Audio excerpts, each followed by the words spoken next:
I'm your host, Michelle. Joining us today is a remarkable guest, Tyler Wittkofsky, president and publisher of Tea with Coffee Media. Hailing from the southern coast of North Carolina, Tyler is an award-winning marketing professional, multi-genre author, and podcaster. Tyler's literary journey began with poetry as a means to cope with mental health struggles. His debut novel, Not Alone, and romance novel, The Seeds of Love, reflect his dedication to addressing mental health issues. Tyler, co-host of Porch Parley and Cook the Books podcast, shares insightful discussions on societal trends and writing. Let's explore Tyler's diverse creations and mental health advocacy. And I also want to know what inspires him. So let's bring him on. Hello, hello. Hey, Michelle. How are you? I'm doing great. Living the dream, traveling across the United States and enjoying it with my wife and three dogs. Isn't that wonderful that we have technology so that you can do that, travel around the world and work remotely? I absolutely love that. I need to go back and be young again so I can fulfill the dream of traveling as well. So before we get started, I want to ask you, Tyler, to come up with 5 words because you are very deep and you're an author. And I know that, you think really deeply so we can really get into how Tyler thinks. So give me 5 words that describes who you are. All right.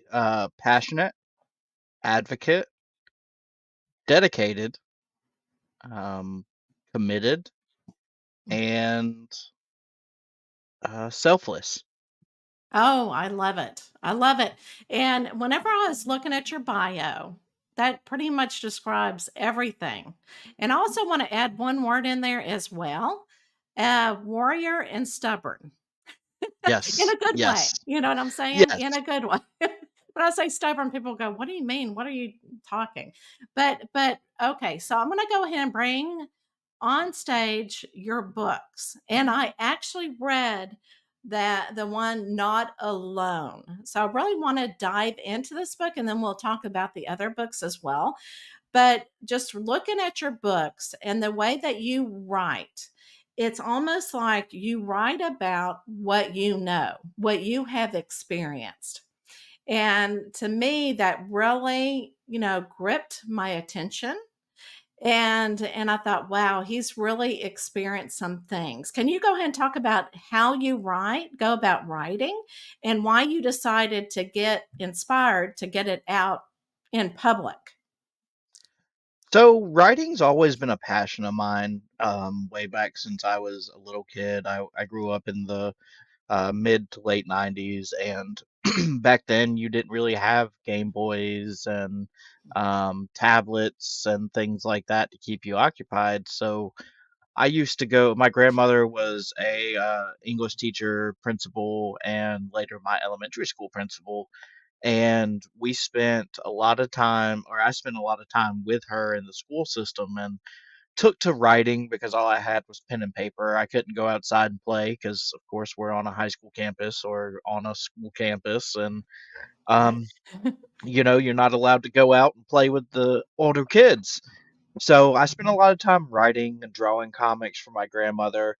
And she always inspired me. She loved my writing. She loved what I was doing, and she just encouraged me to keep on writing. And as school went on and I kind of fell out of love with writing because there was a lot of technical writing that gets kind of be boring and tedious. Mm. Killed my love for writing, and it was it was sad and unfortunate, but in 2018, 2019, I moved back in with my grandmother for about 4 months while my house was being built. Mm. And she asked me one day, she said, "Are you still writing?" And I told her, basically what I just told you. And she said, "Well, why don't you write something for me?" So that inspired me to, put together a story. And I tried to think of some ideas, and I finally came up with the idea of Not Alone, which was originally a novella.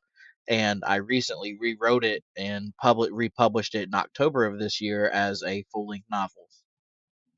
And it came to me while I was driving home from work. I was like, I'm gonna write a story for my grandma, just showcasing some of my mental health struggles, because she was very passionate about my mental health and my mental illness, and she was one of the ones that had been most supportive of me, finding a solution and finding a cause behind my issues that I was having as I Mhm. was younger. And so I wanted to write that for her, and I really pantsed it. I didn't know anything about writing a book, so I just kind of went with it and just started writing. Um, I showed it to my grandmother each chapter as I finished. I read it to my wife. I showed it to my brother, his chapter, and my mom and stepdad, their chapter. And, my best friends, I showed them their chapter, and of course, my wife's her chapter. And Right. they all loved it, and they kept telling me how much that it inspired them and made them feel connected to me and understand me more. And that was really what inspired me to put it out to the world. I at first, I because whenever I got the initial diagnosis of bipolar disorder, and anxiety and depression, I was kind of ashamed. There's such a stigma around bipolar, and I was, like, am I going crazy? Am I gonna be able to function in life? And so I decided to publish it and let the world know and raise advocacy to show people that you could still be successful, that you could still accomplish things. I was winning awards every single year for 6 years Yeah. straight, despite my bipolar disorder. And, it was, that's what I wanted to show people, was that success was capable and that you could be happy despite your mental illness. Absolutely, and that's exactly what I got from the book. Now, the one with the deer, is this the first one or the rewrite? That's the rewrite. Okay, okay, good. Because I read that one because I noticed that there's Yes. another book with a man's face on there, and Yes, that's I that's the original novella. okay. Okay. So and I want to talk to you about the deer. And I know that, when I talk to authors about their books, about what I've read, I know you don't want to do any spoilers along the way. So if I do anything, I'll say, let's not talk about that. But I Okay. love the deer, the symbol of the deer. And it, of course, is in the book with the blue eyes, right? Right. And so, can you tell everybody? I know, but I want to know your perspective as well. What does the deer symbolize? So the deer symbolizes a couple of different things. The most obvious thing, is there is also a man in black, and the man in black Mhm, represents the main character Henry's demons, and the deer represents his, light side. It's basically a battle of light versus dark.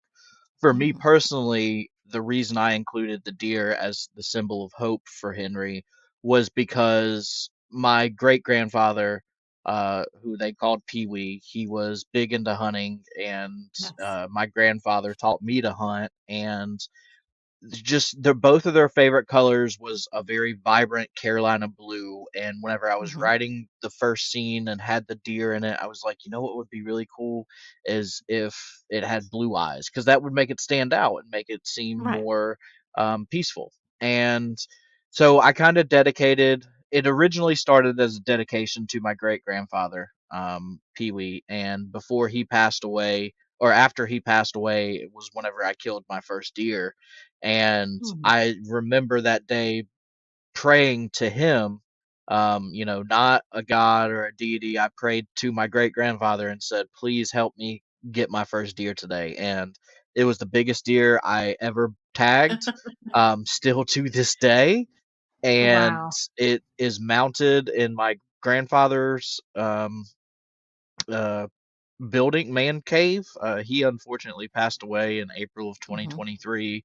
So whenever I rewrote Not Alone, I dedicated that one to him. And to me, the blue eyes were yet another symbol of another grandfather in my life, and also Henry's life, because there yeah. is, I do letters from characters in my newsletter, and one of the newsletters was recently Henry's letter to his his late grandfather. So Oh, it was wow. kind of emotional for me to write because it was like I was writing it to my grandfather because he calls his Mhm. grandfather the same thing I called mine, Grandy. Oh, wow. Oh, it's and it just fascinates me on when writers, when they come up with ideas in their book, it really I mean, it's a creative process that is so interesting to me. And that's why I love interviewing authors because I get to see that inspiration, that creativity. Now, Mhm. you said that it was based upon true life events. So were you more I mean, were you Henry whenever you wrote this book? Is that what you experienced whenever you found out you had bipolar? Yeah, yeah, the story it is fictionalized some, but Mhm, most of the events are based on true events, things that actually happened to me in my life. And it tells my story from start to beginning, and I want it, like I said, I want it to be able to fictionalize it at first to, make it a little bit different so that maybe people wouldn't put it together that it was me. And then the more I started to write it, the more I was like, I want people to know this is me. I want to tell my story. I want to tell the story of survival and hope and resilience. absolutely, and what I really loved about Henry is that even though he was battling so much, he had so much support around him. He had so much love, and that showed in the book, and I think you did a great job bringing the characters and their personalities because they were completely different type of relationships that you brought Hmm. out. Like grandparents and parent and, girlfriend and wife and so forth. And that but even though they were different and friends as well. So if they're different relationships, they were still supporting Henry. Right. And I absolutely there were so many different pieces that were happening in this book, and you got to just see him grow into the person that he needed to be at the very end. So Yeah. what are you hoping that somebody that has been diagnosed with bipolar, what do you want them to know? What is your message to them? My message is simple. You don't have to do this alone, and you do have the tools to be successful. And I know there's people out there who don't have the friends and the family that I have, and that's why I open up my DMs on all of my social media accounts to anybody who wants to come to me just to talk. I'd rather Mhm. hear about your problems now than have to hear about them, through an obituary the next Right. day. And if anybody needs anybody to talk to, please find me, seek me out on social media and shoot me a DM and let's talk. I will listen to your problems. We can strike up a friendship. And I've always been passionate about helping other people and wanting to see other people succeed. And that's just part of my goal. Oh, and not only too are you educating people with, bipolar and how to accept it and to know that you're not alone and to seek it, you're also educating the people that are not aware of bipolar. And I think that is just as important so that people, because I know that, I heard this somewhere that educators were saying, you've got bipolar, so you're not going to go anywhere. And you know what? Yes. That's your stubborn streak. You came out and said, "By God, I'm going to make myself something out of myself," and you did. So good Yes. for you. So let's go ahead and read Yeah. about your other books, and then I want to talk about your business and also your podcast. But All right. I know they're just again, you just got started, and you're just going. I'm going to prove to everybody, and my goodness, I don't know how you have time for all this. So let's go ahead and just go from left to right, and just explain a summary of the book and why you wrote it but Yeah. potent. And really, this is really interesting. I love this cover. I mean, you do such a fantastic job with your images. So, what is this book about? So Potent is a modern day retelling of A Midsummer Night's Dream by William Shakespeare. It takes Titania and Oberon and puts them in the modern world. They've been separated for quite some time, and they've been living in the mortal world. Oberon actually has schizophrenia in this book, so I really wanted to include mental illness. I include mental illness in all of my books, so it's a big Yeah. theme. Um, there's actually a reference to not alone character in Potent. There's a reference to all of my to not alone in all of my books. So fun fact. But Yeah. Potent was a story. Basically, this evil queen is trying to take over the world by creating this perfume that makes everybody fall in love with everybody. So it's just one big mess where people are falling in love with somebody that's not their spouse or not their girlfriend or not their boyfriend, and it turns into a mess. So Oberon and Titania have to go out and find a cure for this spell, this perfume, and be able to change the world. And while they're doing that, maybe they'll spark up their relationship again, even though Titania's in a relationship and Oberon has been trying to win her back for a couple hundred years. Wow. That has a lot of themes into it. Okay, how about coffee, alcohol, and heartbreak? That is my poetry collection. I wrote that between 2012 and 2016 and published it in Hmm. 2020. And I wrote those while I was struggling through before I was diagnosed with mental illness to a year after I was diagnosed with mental illness. So it kind of goes through my journey, the darkness that I battled while I was undiagnosed, fighting addiction, fighting the bipolar disorder, going through the real life, being introduced to the real world for the first time. 2012 was when I graduated high school. So, being able to come out of that and then go into the real world and be shocked into, I moved out of my mom's house at 18 and went into stayed with a roommate and got into bad habits. And being able to tell my story through poetry was important to me, and I just always kept them in a document on my Google Drive. And one day was going through it and decided, I was like, I'm gonna publish this because it may not be the best poetry in some people's eyes, but I wanted to get it out there. Yeah. Oh, absolutely. Absolutely. How about the seeds of love? That is the first of a 5-book series. It is about a mentally ill young man who falls in love with this girl, and they live through a long distance relationship. They go through a lot of trials and tribulations throughout this relationship, including being distant and family issues and friends issues and things like that. I'm working on book 2, which should be coming out in late 2024. Wow. So be on the lookout for that. We don't have a cover for it yet, but hopefully we Yeah. will soon. And yeah, Oh my goodness. Okay, principles, principles. all right. Principles is probably one of my favorites so far. It is actually a story dedicated to my grandmother. She was the first female principal in a very rural county in the late 80s. And this story is about a female principal in the late 80s she's the first female principal and goes through the trials and tribulations she faces Wow. from students and staff and faculty and her superiors, and shows the different struggles that she faced. It's not exactly based on a Yeah. true story, but it is inspired by my grandmother. I wrote the main character how could have seen my grandmother handling these situations and built her after, my grandmother.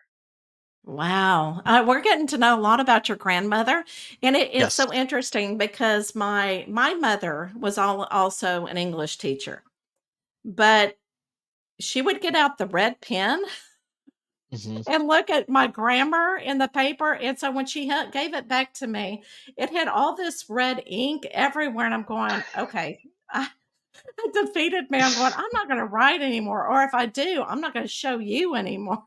Yeah. Did your grandmother ever get the red pen out? Oh yeah, and whenever I was writing my novella, she actually Hmm. edited it Yes. first. Right. She was the first one to edit it and went through it with a red pen and marked it up. And I went back and made the changes, and I was Mhm. thankful for her on that one. But yeah, Right. whenever I was younger, it felt defeating. Right. It was. one of those feelings that's like, ooh, my grandma is tearing up my paper. If she can't even, if she finds all these flaws, what are other people going to find? Right. But you know what? And I think this is, I think God has given us talents. Okay. Mine is not editing, it is not grammar. I can write a story. And I know you can write a story. So your talent is getting it on paper and then getting somebody to go back and look at all the grammar. So at least we've got somebody that can support us in that area. Because, oh my Right. goodness, yeah, everybody's got their talents. And just to think that your grandmother was a principal back then, because I was in education and I know how difficulty being in education can be, regardless, of everything else going on, and being a woman back then. So, I understand that completely, and I really love that you were able to see that perspective from your grandmother to say, you know what, Yes. she was a warrior alone, herself as well. All right, let's talk about your tea with coffee media. Yeah. So, how So how did you start this, and what do you do? So Tea with Coffee Media was a brainchild of mine and a few friends, and we decided we wanted to start a publishing company and help other people publish their books. It's been quite the journey so far. We've faced some challenges, we've faced some successes, and it's just about keeping going. But we are a publisher, we're a traditional publisher, so our authors don't pay a dime for our services. But we also do offer our services to those who want to go the self publishing route so that they can get professional editing and professional cover designs and formatting and things of that sort. So we really are trying to help as many authors out there as possible, whether they're our authors or supporting other authors. It's all about raising up the indie community. Eventually, we want Mhm. to expand into podcasts and blogs and YouTube channels and things like that to help more indie creators. And I think it's very well needed. Don't you know, or don't you, let me think, what is your perspective on, because I know that when COVID came around, everybody was at home and they thought, you know what? A lot of people go, I'm going to write my book, which I think is wonderful. And so, don't you think that in the indie writers are really changing the way that we're publishing books and getting books out there than paying somebody, a professional. I don't want to say, what do you call the other Vanity publications? publishers. The what? Are you talking So vanity publishers? yes. Yeah, the other ones that are not indie, Yes. independent. Yes, where, they take pretty much your book and they make it their own, basically. So, I think Hmm. it's wonderful that you're doing that, because I think people, whenever they go independent, they are able to keep their ideas and voice what they want in the book versus the other way. Absolutely. Yeah, yeah. So I think it's very well needed. So, all right. So, if somebody wants to write a book, where can they reach you on the media page, Tea with Coffee Media? Yeah, our website is teawithcoffee.media, and Okay. my direct email is teawithcoffee@teawithcoffee.media. Okay. And I'll put it in the show notes, but I just wanted, since we're talking about it and somebody says, "Hey, I want to get my book out there." Plus, they may want to see what books that you have actually published to get out there. And because I think that's really important too, is to see the publishing company and see what they've done already.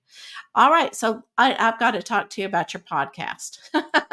Yes. Okay, I love it. So, I actually watched a couple of episodes of Back Porch Parley, and I absolutely loved it because it's just you and what is your friend's name?